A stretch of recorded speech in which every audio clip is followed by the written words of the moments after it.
ए भैया, हम सिंगर हरकेश हरजाई आज जवन गीत गावे जा रहल बानी रानीगंज अररिया बिहार के दुगो प्यार करे वाला प्रेमी प्रेमिका के सच्ची घटना बा। छोटू और आरती के साथे जवन घटना घटल बा, ये गीत वही पर आधारित बा।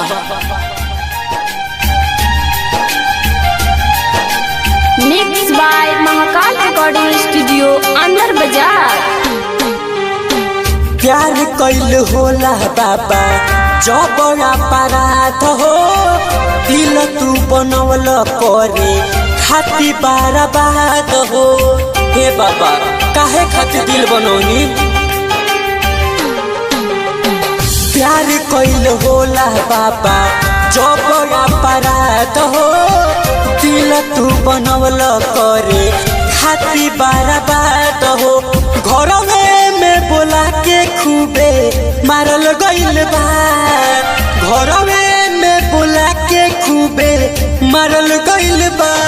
छोटुआ के बिजुली से बाबा जरल गइल बा, छोटुआ के बिजुली से बाबा जरल गइल बा।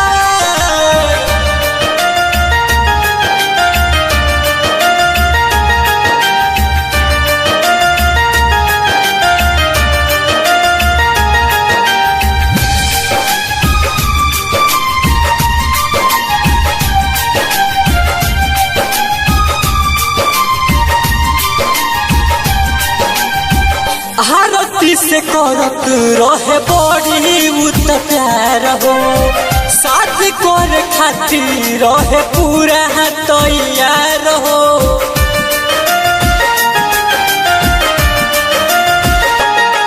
बाबा इश्क में बड़का घात भइल, यादगार वो दिन के रात भइल।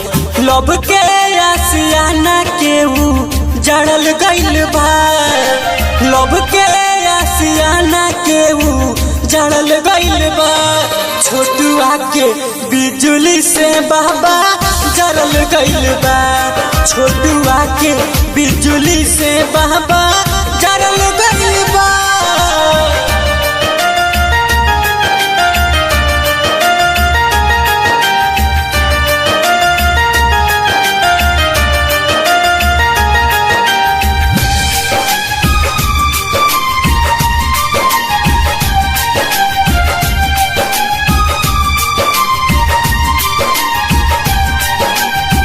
राइटर कमलेश लिखल बारे सच्चाई, दुनिया बजालिम केहू पैसे दिल लगाई।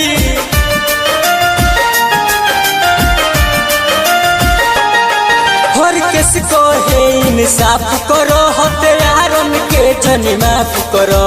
जिंदा मछली के जैसे तारल गइल बा, जिंदा मछली के जैसे तारल गइल बा।